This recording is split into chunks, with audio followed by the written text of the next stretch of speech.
muito bem-vindo, prazer recebê-lo aqui mais uma vez no nosso estúdio. Muito obrigado, uma honra estar aqui com vocês, vai ser um prazer e fiquem à vontade para perguntar o que quiserem. Menos sobre o meu time de futebol, São Paulo, que não está passando uma grande fase. Nossa, mas isso aí não pode nem entrar, daqui a pouco não entra nem no Nem noticiário. é pauta isso aí, mas... Eu acho que desapareceu. Desapareceu, né? Candidato, eu queria começar falando sobre o seu desempenho no debate. Monitoramento da Palver, que é o instituto que, inclusive, o MBL gosta bastante de usar para ver a pesquisa de intenção de voto, mostra que houve 38% de menções favoráveis em relação ao seu nome na internet, mas a Pesata registrou uma queda nas menções positivas e na confiança que o senhor justamente tem enquanto a exposição cresce. Então, eu queria perguntar se existe um risco de a estratégia que fez o senhor viralizar e que deu esse aumento de menções e também de a agressividade que o senhor mesmo admitiu ter sido protagonista no debate, eu vi algumas lives que o senhor fez, ela também ser o que pode dificultar a conquistar a confiança do público que ainda não é seu eleitor? Não, foi exatamente o que eu queria. Inclusive a pesquisa da Palver, ela capta isso, porque, veja só, eu ataquei o Lula e o Flávio Bolsonaro. Praticamente igual, acho que ataquei um pouco mais o Lula. Então, naturalmente, eleitores do Lula e eleitores do Flávio nas redes sociais, eles reagiram a isso, é uma provocação. Quando eu tenho 38% de aprovação naquilo que eu fiz, eu conquistei eleitores nas pesquisas. A da Palver me dá, por exemplo, com 10% nas intenções de voto.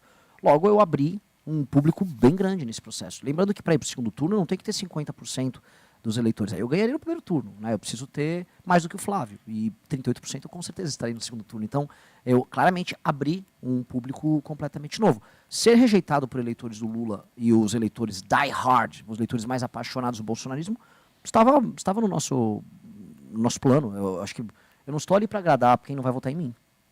Pensando nesse público virtual, que é um público fluido, podemos dizer assim, você conhece muito bem, isso dá a entender que a campanha vai continuar nessa toada ou você pretende moderar, dependendo do que acontecer ao longo do caminho até outubro? Eu acho que eu vou ser bem poético, eu vou fazer o que meu coração mandar.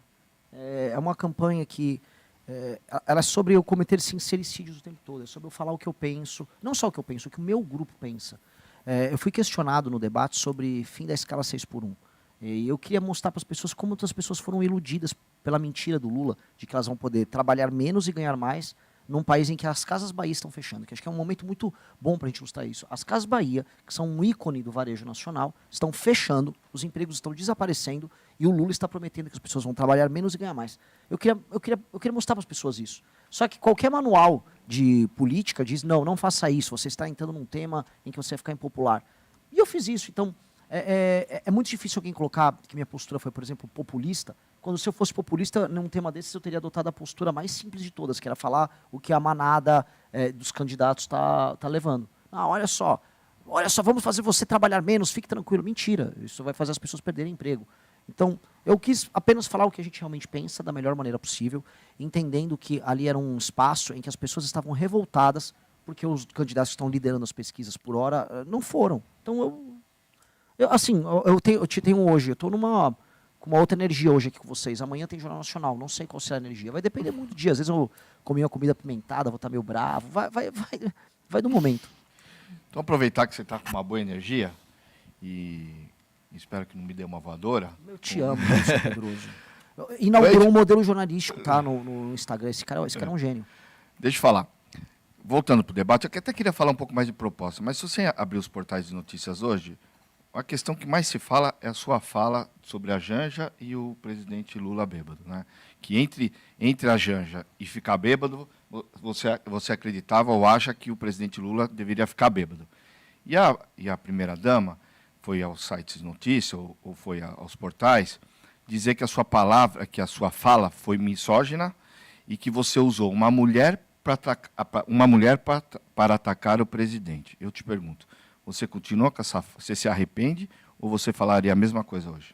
Eu acho muito engraçado que pessoas como a Janja, elas dizem por aí que mulheres têm que assumir espaço de destaque e de poder, mas tão logo ela tem que arcar com as consequências do exercício de poder, ela diz, mas eu sou uma mulher, não faça isso. Não estou entendendo. A Janja é um agente político. A Janja, ela se comporta como agente político, ela interfere no governo do marido dela sem ter sido eleita para isso.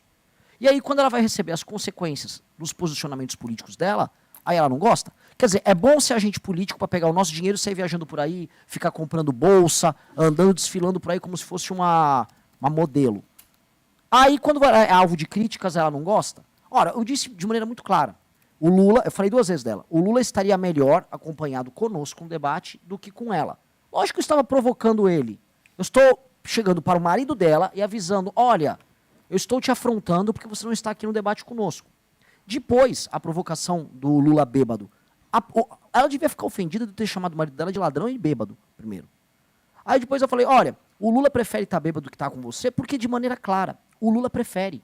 Quem trabalha com política em Brasília sabe muito bem que o Lula, quando não está com a Janja, está bebendo. E a Janja é a pessoa que faz o Lula, inclusive, dar uma maneirada na bebida. Então eu estou provocando, eu estou afrontando o Lula. Todo mundo, de todos os partidos do Centrão no Brasil, sabem disso. Todo mundo sabe, o Lula está bebendo demais. Bebe aquele uísque japonês, acho que é Suntoro. Vive bebendo nas reuniões. O Lula voltou a beber bastante. E a Janja, nesse sentido, sabe. A Janja, inclusive, repórteres que eu tenho, inclusive de Brasília, a Janja reclama disso. Então, eu vou cutucar eles como for. A Janja é uma pessoa, e ela não pode se eximir dessa responsabilidade, que disse que quando você critica ela pelos gastos das viagens dela, na Babesco, os cartão corporativo estourando, que isso é misoginia. Então, qualquer coisa que eu for usar para criticar ela por ser agente política é misoginia. Isso é uma maluquice. Isso é uma maluquice. Se uma pessoa está no debate público, ela tem que se responsabilizar por suas posições. Isso, porque isso implica o seguinte, eu dizer então que todo mundo tem que concordar que a companhia da Janja é agradável ou é misoginia. Não, eu posso dizer que a tua companhia é agradável ou não, que a tua companhia é agradável ou não, que de todo mundo aqui é agradável ou não. Passa a ser misoginia. Se eu falar que eu não gosto, eu tenho um amigo meu que é o Guto, o candidato, ele é negro. Ah, não gosto de estar com o Guto, pô, racista.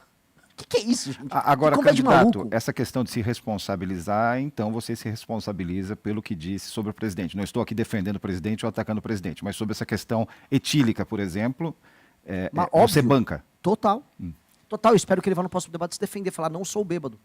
Candidato, um ponto sobre a estratégia, eu entendo a estratégia do ponto de vista político nessa questão de atacar conforme o news flow, né? Tanto Flávio quanto Lula, que acabam sendo os grandes elementos ali de ataques. Agora, pensando estrategicamente, qual é a posição do candidato Renan do ponto de vista estratégico eleitoral para 2026? Por que eu falo para 2026?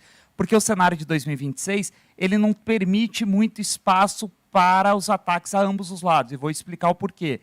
A gente tem um cenário polarizado e aí a figura de ataque acaba alimentando o outro lado. Então, quando ataca Lula, alimenta o bolsonarismo. Quando ataca Flávio, alimenta o lulismo. Você acha que a estratégia seria adotar um ponto focal e atacá-lo, ou atacar de ambos os lados e aí correr o risco de não conseguir alçar o percentual para chegar no segundo turno? Não, muito pelo contrário. Eu tenho que falar de mim e me colocar no centro do debate. Eu estou no centro do debate. Tanto que, acho que foi muito simbólico, naquele momento que estavam os 2 púlpitos vazios, quem estava entre eles era eu. Eu estava no centro entre eles. Quando eu me coloco na crítica dos dois, o centro do debate sou eu. E eu consegui isso. Eu acho que isso é importante. Eu estou falando aqui do ponto de vista meramente estratégico. Independente disso, eu acho que é um dever moral de qualquer liderança política apontar a mentira, a farsa de uma eleição em que 2 pessoas que estão, direto ou indiretamente, na folha de pagamento do Daniel Vorcaro, estejam liderando as pesquisas. Você tem que denunciar. Eu tenho que usar esse microfone aqui para denunciar isso. É dever moral. Porque antes de eu ser candidato, eu sou um ativista político, e antes de eu ser um ativista, eu sou um brasileiro. Direto ou indiretamente, eu estou pagando essa conta.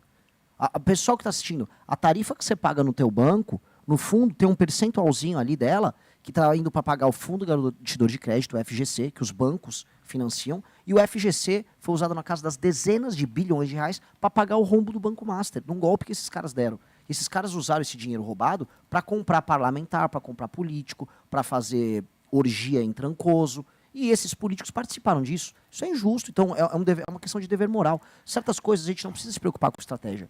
E eu vou falar uma coisa que eu aprendi nos últimos anos. Quando você é muito estratégico e fica escolhendo adversários e tal, você perde no final. O Partido Novo escolheu o caminho assim, eu só vou fingir que o bolsonarismo é ótimo enquanto eu falo mal do Lula. O que aconteceu? Perderam completamente a relevância. São uma linha auxiliar. Então, quando você pensa demais e deixa de usar o teu coração, você falha, você fracassa, as pessoas percebem. E eu acho que o nosso destaque na seleção, eu não sei como é que eu vou terminar. Eu espero que eu já passe o Flávio e vá para o segundo turno. E derrote o Lula, que é o meu objetivo na seleção. Agora, eu não posso me construir de modo a ser um boneco fingido. Eu fico indignado com a ausência do Flávio, assim como eu fico indignado com a ausência do Lula.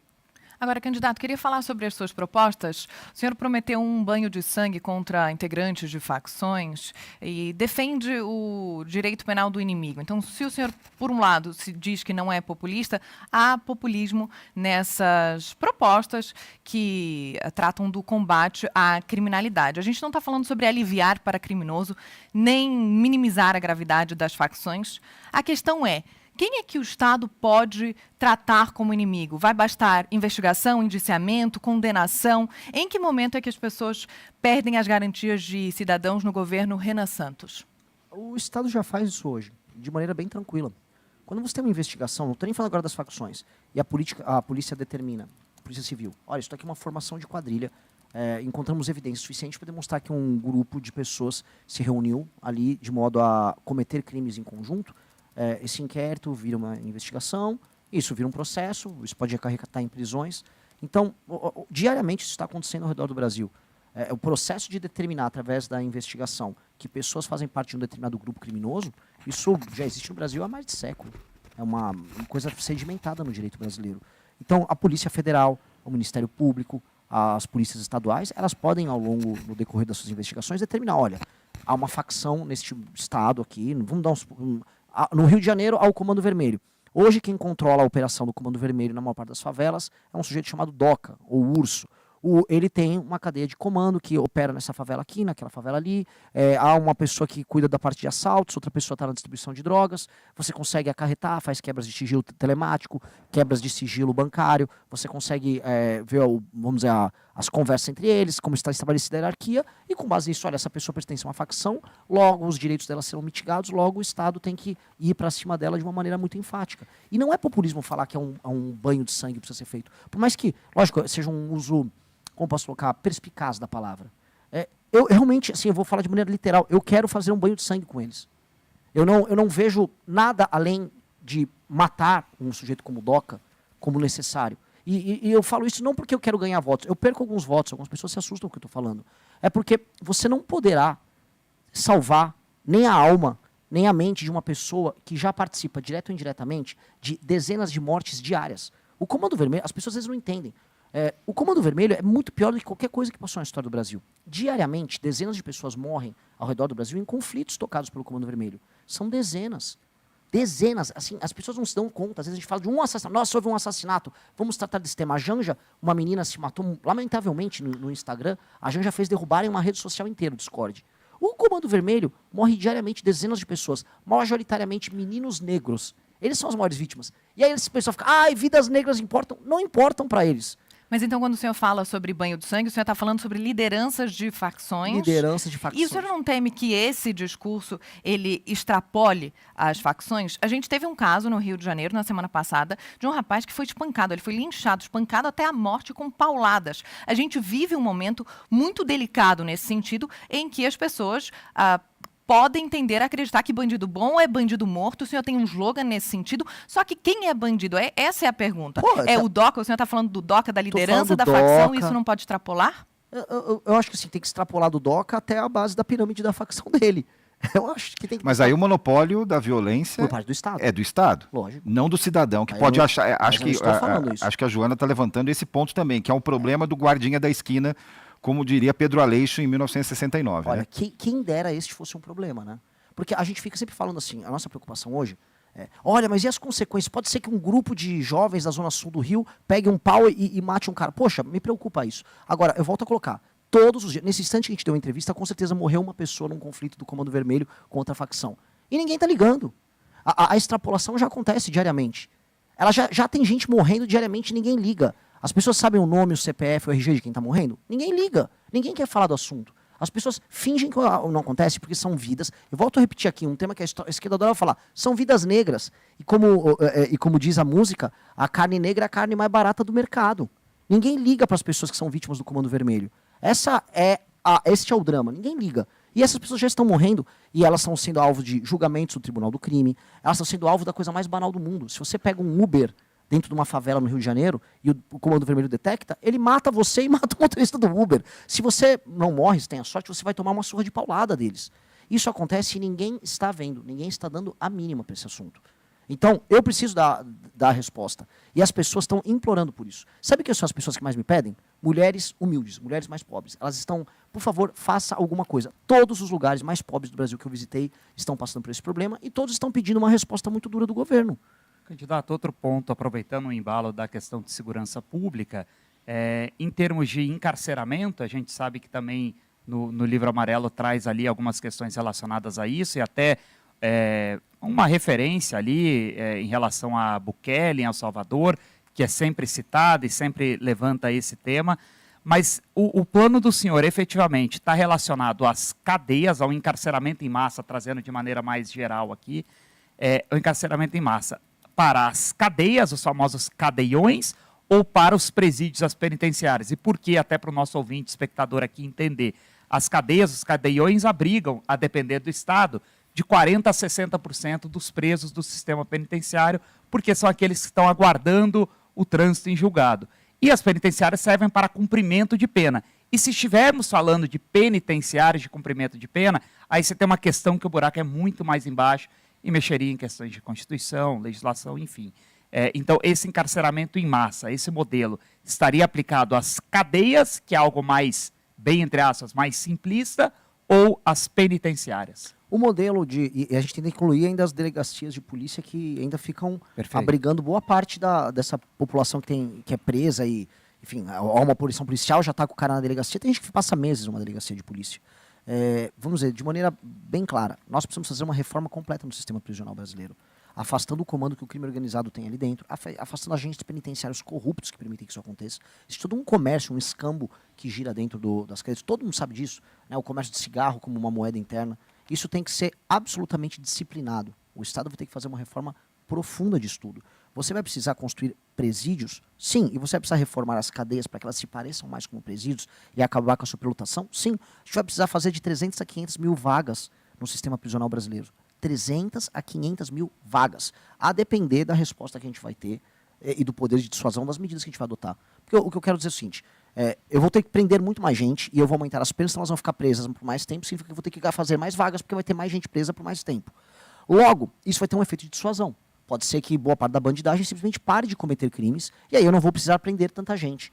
Então, o efeito de dissuasão, ele vai ser dado e aí isso vai mitigar a necessidade de construir mais cadeias. Para eu saber isso, eu vou ter que iniciar a construção delas e iniciar essa implementação. Então, todo o planejamento vai passar por acompanhar, ao longo do tempo, a movimentação e a redução da criminalidade. Eu sei de uma coisa, a partir do momento que a gente aumentar muito a presença de câmaras nas principais cidades, acompanhar a mancha urbana e a gente aumentar em demasia as penas para assaltos à mão armada, que é isso que gera a sensação de segurança, o assalto à mão armada, que é isso que gera o latrocínio, a gente vai desincentivar muito o roubo do celular, o roubo do carro, o roubo da casa, o roubo da aliança, que hoje são os 4 elementos centrais dos crimes violentos como mão armada. Se eu desincentivar isso tiver um efeito muito grande, a necessidade de cadeias e de prisões como um todo vai diminuir. Só que, só para o que nós temos hoje de bandidos operando e trabalhando, ou ligado ao crime organizado, ou ao crime desorganizado, são no mínimo 300 mil vagas que a gente vai ter que colocar na mesa. E vamos precisar fazer isso, porque eu não quero cadeia superlotada, eu não quero aquelas imagens horríveis de pessoas amontoadas. Eu não gosto dessas pessoas, mas assim, eu pretendo ser um presidente, eu não sou um sádico nem um brincalhão. Eu preciso ter cadeias decentes, com individualização da cela quando necessário e com espaços minimamente, vamos dizer, dignos para aquelas pessoas viverem ali. E essa reforma precisaria atuar na questão da velocidade dos julgamentos, justamente para você evitar... Com certeza. E investigação também. Tem o caso da Paraíba, que mostra que quanto mais, na verdade, o efeito de dissuasão pode estar muito mais ligado, os estudos mostram, à investigação e à certeza da punição, ou seja, eu vou ser investigado, eu vou ser descoberto, do que, inclusive, o encarceramento. Sim, são 2 elementos. A certeza da punição, que é a capacidade do bandido entender que o Estado vai puni-lo, e 2, o tamanho da punição. Porque hoje o bandido sabe que, caso pego, a chance dele ser solto através de uma progressão de pena é muito grande. E caso pego, especialmente se você for um afiliado de uma facção, você vai ter um tratamento muito, muito bacana, dependendo do seu tamanho na facção dentro da cadeia. De maneira clara. vai ter visita íntima, que é uma dessas aberrações que acontece no Brasil, você vai ter contato com o seu advogado, que vira como uma espécie de aviãozinho, que são os gravatas, que fazem a comunicação com o universo externo, e você vai trabalhar para você sair da cadeia, vai vir um programa Pena Justa, vai te tirar dali. Então, tem esses dois elementos. Agora, eu vou discordar de você num ponto, que assim, uma coisa é a política baseada em evidência, no sentido de obter dissuasão. Nós vamos fazer isso.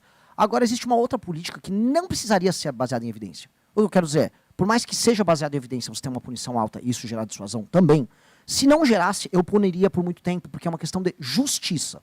A função do Estado é gerar coesão social e gerar justiça. Eu não vou gerar justiça na sociedade dando penas baixas, porque é da vontade da sociedade que essas pessoas paguem pelo crime. Mesmo se isso não tivesse um efeito de dissuasão, nós teríamos que fazer por uma questão de justiça. Senão é um país que não vale a pena ser vivido. Falando em reforma, uma das suas propostas é uma mudança drástica na CLT. Para o trabalhador que nos escuta e nos assiste hoje aqui na TMC, qual o direito que ele tem hoje que você irá mudar no seu governo? O direito principal dele é o direito de trabalhar. É o principal que ele não tem. Assim, o principal direito trabalhista das pessoas é o direito ao trabalho. E ele está sendo mitigado e está deixando de existir. A gente está perdendo o trabalho, especialmente o trabalho formal. Olha que loucura. O trabalho formal é o trabalho, no fim do dia, que permite que a pessoa ela seja titular de uma série de direitos e que ela contribua com a própria previdência. Hoje, uma pessoa que está completamente na informalidade, ela vai ter o básico do regime previdenciário, o que acaba gerando um rombo previdenciário, ou seja, ela não está contribuindo como as demais que estão formalizadas. Aquela pessoa ela fica vivendo à margem do sistema, não só previdenciário, mas do sistema legal brasileiro. Aquela pessoa gera insegurança jurídica para quem está contratando ela, portanto, ela vai acabar recebendo menos para representar um risco, esse modelo de contratação. Aí você tem o MEI, que é um intermediário, que vamos ser sinceros, tá? Eu trabalho com MEI, eu tenho minha MEI. É um cambalacho que todos nós brasileiros temos que fazer para poder contratar alguém sabendo que não vai tomar uma ação trabalhista e não vai pagar tantos impostos para o governo. Então, este modelo, o modelo da CLT, é um modelo que deu errado. Se a pessoa é contratada da CLT, ela perde metade do que ela deveria receber para dar para o governo via impostos. Ela sabe que não está valendo a pena, a pessoa prefere a MEI. Então, o que nós vamos criar é um regime em que a gente aumenta a base porque a gente atinge o informal, todos contribuem, mas todos, como a gente aumenta a base de arrecadação, todo mundo contribui menos, mas aí o sistema fica de pé. Este é o modelo. O sistema previdenciário fica de pé, todo mundo vai pagar menos imposto porque a base aumenta, mas todo mundo está formalizado e todo mundo vira titular de direitos. Nós precisamos fazer isso. Do modelo como está, o emprego formal deixa de existir.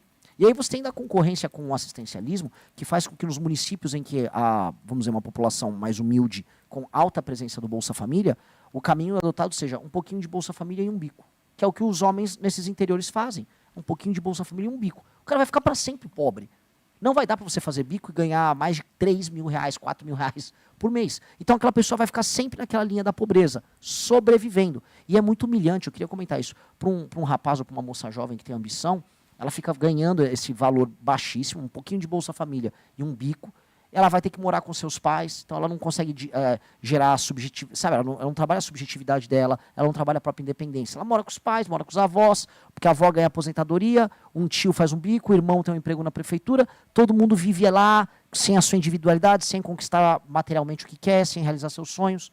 Então, o direito ao trabalho é o direito da emancipação das pessoas. Isso precisa ser dado às pessoas.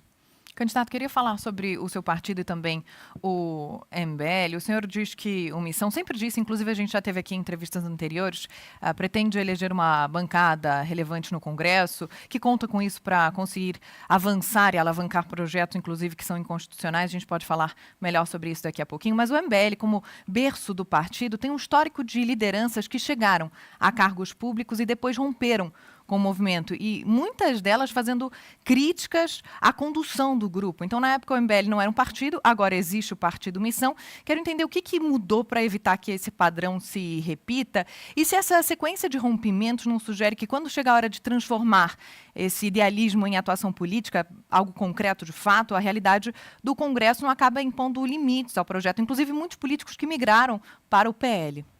É uma boa pergunta, porque mostra uma falha de leitura nossa na seleção dessas pessoas, que mostra também que o idealismo de boa parte dos ativistas de internet tem limite, né? E o limite é a grana ou o voto fácil. E a gente pode reparar, você fez uma excelente observação, que todos os que saem acabam virando bolsonaristas, que eles vão pro PL. Ou seja, eles estão procurando um caminho fácil. O bolsonarismo é uma forma de você enganar idosos. O bolsonarismo é muito parecido com o escândalo do INSS. É um golpe que você dá em idosos para você tirar o dinheirinho deles sem que eles percebam direito o que está acontecendo. É isso. É uma forma de enganar a vovó. Então, essas pessoas, quando estavam conosco, tinham uma dificuldade maior, porque você ganha uma eleição conosco, você tem que criticar a gente da esquerda que é corrupta, a gente que é direita que é corrupta, você não pode ser corrupto, você não pode ser comprado para receber mensalinho. Aí essas pessoas viram vereadores, aí elas falam, pô, mas então, eu quero ganhar um dinheirinho, eu quero ganhar a próxima eleição fácil, eu quero enganar a vovó também. Ah, vou pro PL. Aí a pessoa, naturalmente, para ser aceita no PL, é quase como se fosse um ritual de purgação. Ela tem que falar, olha, eu odeio o MBL, na verdade, era muito mal, eles eram terríveis. Ele usou o MBL para ganhar. Aí depois ele xinga. Isso é sinal de desonestidade dessas pessoas, porque quem confiou nelas fomos nós. Então todas essas pessoas são desonestas. São desonestas, porque elas falavam uma coisa antes de ganhar a eleição, e depois que ganham, falam outra. Isso é o primeiro ponto. Segundo ponto, todas elas viraram bolsonaristas. Se fosse um problema do MBL, elas poderiam manter a posição que elas tinham e falar, olha, eu mantenho minha posição, não gosto nem do Flávio Bolsonaro, nem do Lula, nem do Jair Bolsonaro, mas o Renan é um autoritário. Mas o Kim, ele, sei lá, ele gosta de anime. Tudo bem, é uma crítica. Agora, por que todos viram bolsonaristas? Por que todos mudam a sua própria posição? Sempre após ganhar a eleição? É porque são oportunistas, porque são canalhas. E essas pessoas, elas são um péssimo exemplo. A beleza de ter montado o partido é que agora isso vai ficar muito mais difícil de fazer. O partido tem regras internas, a pessoa vai pagar pela infidelidade partidária, não vai dar simplesmente para sair do partido ao longo do mandato. E para crescer na estrutura do partido, a pessoa vai ter que demonstrar ao longo do tempo que ela é confiável, que ela não vai cometer esse tipo de erro. Então, sim, nós tivemos falhas de seleção, a sua pergunta é muito boa, nós não somos um grupo perfeito, agora a gente nunca teve erro de intenção. Ou seja, a gente nunca quis mentir para as pessoas. A gente confiou e foi traído. E nunca teve erro de conduta, porque já foram acusados de vários desses erros, inclusive de funcionarem como uma seita. Mas isso é uma coisa muito subjetiva, isso funciona como uma seita. Eu posso então falar que qualquer grupo político é uma seita. Porque cabe bem, ó, o PT é uma seita do Lula. O bolsonarismo é uma seita do Jair, né? Eles amam. Eu posso falar que qualquer grupo que tem lideranças fortes é uma seita. Eu acho que essa é uma crítica meio vazia. O fato de eu ser uma liderança forte e de eu fazer com que as pessoas sigam um caminho só, que é o caminho das propostas que nós defendemos, é apenas uma questão de clareza. Ora, se você faz parte de um grupo como o nosso, que tem uma agenda que você precisa defender, eu vou exigir que a pessoa defenda a agenda. Não é assim que funciona? A pessoa quer estar num grupo, mas não quer defender o que o grupo pensa. E essa pessoa é uma oportunista. É porque no Brasil, vou comentar uma coisa, existe uma coisa chamada centrão, em que você pode entrar para um partido e aí você defende o que quiser dentro dele, porque o que interessa para o centrão é grana. Essas pessoas acham que nós somos um grupo do centrão, e nós não somos. Candidato, quero, se você me permite, explorar um pouco mais essa questão conceitual, essa pureza de ideias, porque lendo o livro amarelo, 2 termos me chamaram muito a atenção, até porque eles remetem à história do Brasil, o Estado Novo e as reformas de base. Então, sucintamente, queria que você falasse um pouco sobre as reformas de base, que nos lembram de João Goulart, né? Um filho político de Getúlio Vargas, que foi um ditador, e o Estado Novo remete justamente àquele período de 37 a 45. Aliás, teve um Estado Novo em Portugal também, que foi uma ditadura, né? Mas eu queria, se possível, que você detalhasse, então, qual que é a visão por trás desse conceito, se foi deliberado, se foi uma sacada, assim, acho que vale a pena a gente usar esses termos. E tudo isso são provocações aos nossos adversários. A ideia é provocar. Vou dar um exemplo. O livro amarelo, o termo livro amarelo, é uma provocação ao que houve, por exemplo, o livro vermelho do Mao Tse Tung, ou o livro verde do Gaddafi. É provocação mesmo, é para cutucar. Estou me apropriando dos termos que vocês usam. Estado Novo é um termo de Getúlio Vargas. Nós somos, em muitos termos, até algumas coincidências que pode achar que é ali, mas nós somos oposição ao modelo dele. João Goulart também. Então, quando eu pego os termos deles, eu me aproprio. É uma coisa meio meu Mário de Andrade, aquela coisa da antropofagia. Né? Eu vou deglutir o que vocês falavam e vou gerar algo completamente meu. Por exemplo, quando a gente fala da lei de responsabilidade gerencial, a gente fala em enviar representantes do Ministério da Fazenda para ajudar na gestão dos municípios. O termo que a gente usou, comissário, não acho que a gente vai usar esse termo no final, mas o termo é para provocar as esquerdas que utilizam esse termo. Os soviéticos. Os soviéticos. A ideia é provocar, apropriar e provocar. A ideia é gerar neles um incômodo.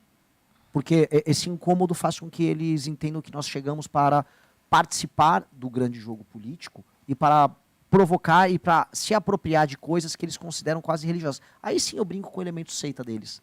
Porque se há um elemento tradicional dos nossos adversários, então eu me aproprio desses símbolos, torno eles meus e banalizo. Eu acho isso interessante. E fico feliz que você tenha notado, porque É para notar mesmo, a gente fez isso para cutucar. Mas será que as pessoas, em geral, aquela massa, né, que vai se transformar em voto, será que essas pessoas percebem essa sutileza? Porque é sutil, né, sofisticada essa relação com o passado, né, com os bolcheviques, os soviéticos e tudo mais.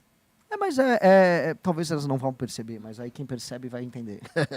São as pequenas, os easter eggs, né? Você vai jogando ali as armadilhinhas para o pessoal pegar. Você é uma pessoa inteligente, você captou. E é isso, é uma forma de cutucar, de provocar, de brincar. Candidato, olhando agora para a questão fiscal, né? A gente discutiu a questão previdenciária, da CLT, etc. e tal. A gente sabe aqui que é uma discussão, enfim, uma dicotomia ali entre os interesses mais populares, os interesses mais da Faria Lima. Existe uma eterna discussão em relação a questões até atuais. Ontem a gente viu o ministro Dario Durigan falando sobre o aumento do salário mínimo. Sempre vem aquela história da vinculação ou da desvinculação do salário mínimo a benefícios sociais e programas, etc. e tal. A gente tem uma outra questão da Previdência, que é o BPC, que também é um elemento ali que traz muita discussão e muita análise. E aí, sempre quando surge essa discussão, vem aquela história de que o presidente do país é o grande CEO. Eu, particularmente, sou muito contra essa afirmação, porque o CEO da empresa corta uma linha no Excel e vida que segue. Óbvio que ele está lidando com empregos e vidas, mas é secundário nesse sentido, uma vez que o presidente da República lida, de fato, com as vidas diretamente das pessoas. Então, essa coisa de que a Faria Lima tem muito de cortar uma linha no Excel e cortar gastos, é muito simples do ponto de vista teórico, mas do ponto de vista prático ela é muito complexa. E aí entra a discussão também, que a gente fala muito em cortar gastos e esquece de falar das isenções tributárias para grandes empresas, que é outra discussão enorme, que também gera aí, enfim, valores e investimentos na casa dos bilhões. Queria a opinião do senhor a respeito dessa questão das isenções tributárias, como que seria um eventual governo Renan com essas questões, uma vez que elas também trazem rombos grandes. Eu sei que tem um retorno, mas tudo tem um retorno, o benefício social também. E a discussão nunca vem para a pauta, ela sempre fica na casa dos mais pobres. Então eu queria entender para o lado dos mais ricos. Olha, é uma ótima pergunta, porque ela carrega várias perguntas no meio, e eu vou tentar responder todas rápido, até para auxiliar com na entrevista. Primeiro, eu também acho essa coisa do CEO patética. Uma empresa pode fechar, um país não fecha, uma cultura não fecha, uma nação não fecha. O que é um lucro de uma nação? Não necessariamente um lucro econômico. Uma realização cultural histórica de uma nação pode ser muito maior do que qualquer lucro econômico. Os gregos, eles são uma nação economicamente quebrada, mas a história deles é tão brilhante, a contribuição deles para a humanidade é tão brilhante, porque só a existência deles tem que ser celebrada porque sim. Então, o que nós podemos dizer? Sabe, são comparações infantis que acontecem aí, e eu apenas lamento a existência delas. Segundo ponto, sobre indexações e vinculações, são termos muito complicados para trazer o debate público, mas a real é o seguinte: apenas o Brasil, das nações em desenvolvimento e desenvolvidas, vamos colocar aí no meio, praticam esse tipo de política fiscal que ela é suicida. Suicida. Isso é suicídio.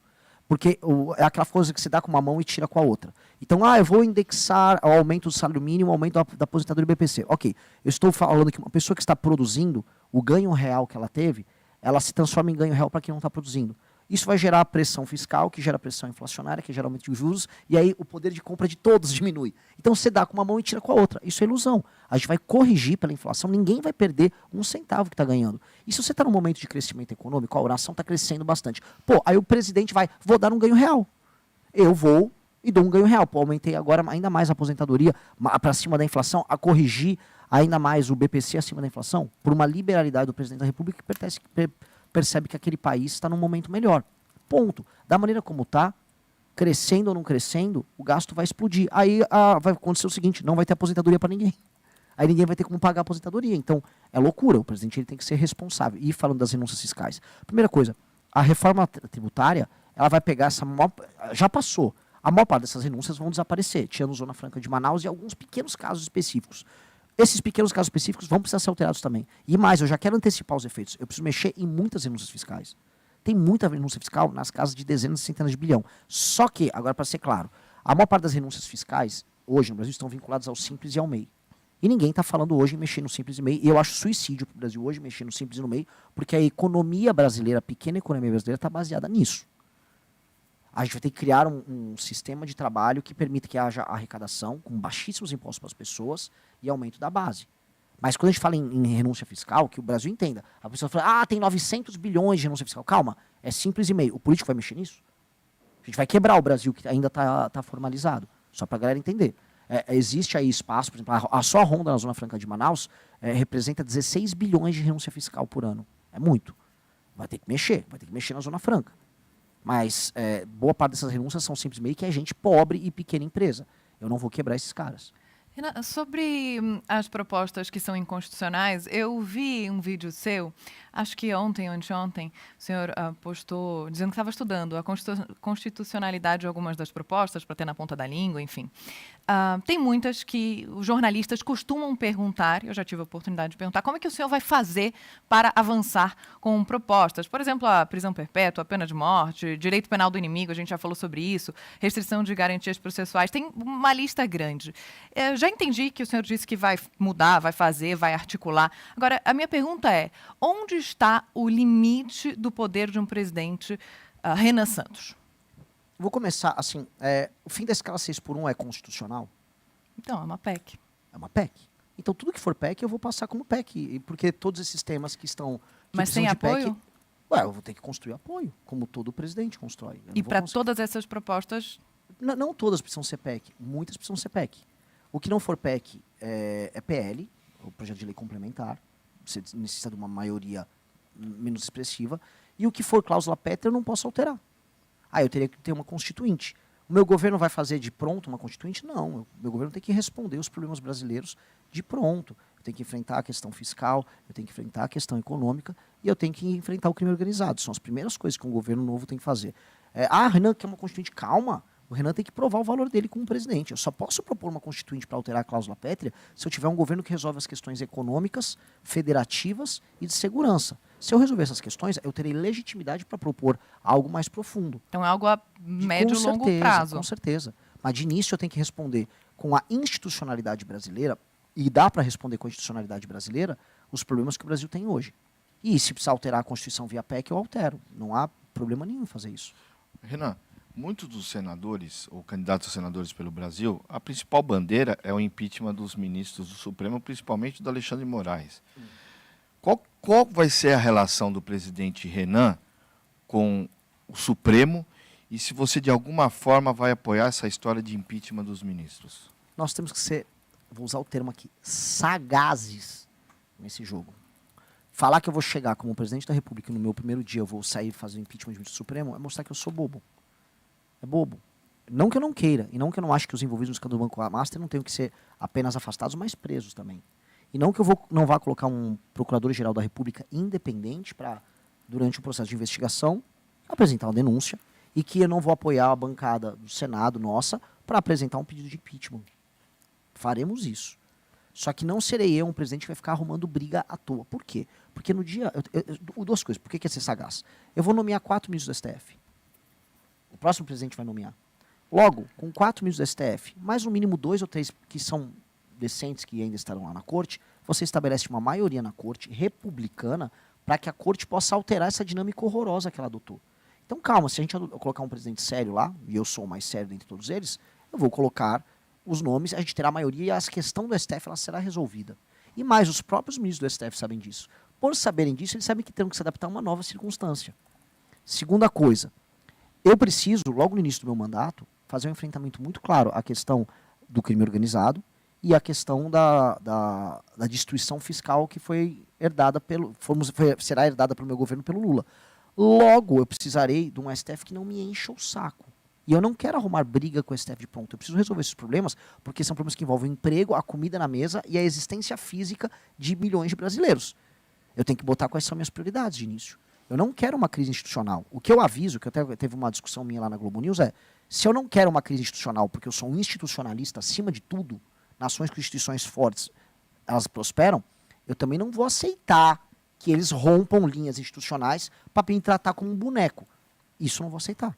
É isso. Eu respeito daqui, a institucionalidade funciona e que eles me respeitem dali. O que eu não vou admitir é que não me respeitem. Não sou ladrão, não estava com o caro, terei sido eleito democraticamente e vou cumprir regimentalmente tudo aquilo que manda a Constituição.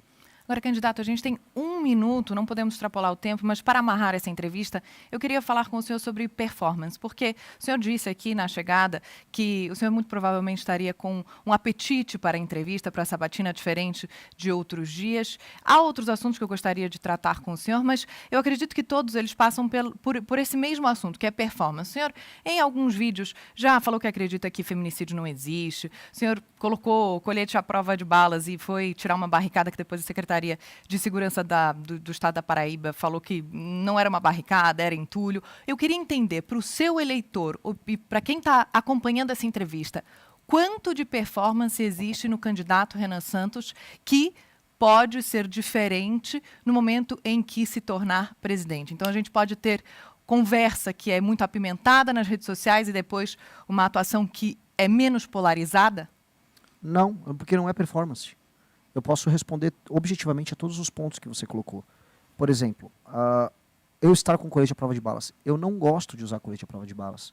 Se eu quisesse performar, eu iria para a sabatina da Globo News de colete à prova de balas. Eu poderia ter ido no debate colete à prova de balas. Eu coloco colete em circunstâncias específicas de exposição pública em que a Polícia Federal manda eu colocar um colete. Eu estou hoje com a proteção da Polícia Federal. Eu não estou hoje de colete. Eu não quero colocar colete. Eu acho cafona colocar colete. Segunda coisa, quando eu falei que o tipo penal, o feminicídio, é uma criação recente, é porque ele é uma criação recente. O tipo penal. Mas existe. Existe o crime motivado pela relação homem-mulher, em que a mulher, na sua existência enquanto ser feminino, ela é vítima disso, existe. E é um tipo penal. Agora, é diferente que o tipo penal, os crimes existiam antes do tipo penal. Esse tipo de crime antes era confundido como crime passional. E ele existia estatisticamente sob outros termos. Ele representa hoje coisa de 4% do total de homicídios que acontecem todos os dias no Brasil. Só para entender, porque assim, todo dia morre pelo menos 10 mulheres. É a média, estamos falando em média. 6 mulheres são, em geral, vítimas de latrocínio. 4 são vítimas do tipo penal feminicídio. Todo dia, 12 crianças morrem. Crianças. Eu podia chamar de infanticídio. Em geral, são meninos, jovens, que são vítimas do crime. É isso, crianças e adolescentes. Nunca falam do infanticídio. Falam só do feminicídio, que nem é a maior causa-morte da mulher. Infelizmente, por conta do nosso tempo, tá. é porque a gente precisa ter Esse o tema é tempo... interessantíssimo. Tinha muitas perguntas, inclusive eu tinha aqui várias perguntas, espero ter outra oportunidade para entrevistá-lo e falar mais sobre o plano de governo. Um plano de governo de 500 páginas, é realmente difícil da gente abordar em 40 minutos, mas eu agradeço pela entrevista aqui em nome Obrigado por da responder TNC. com o coração, candidato, e até uma próxima.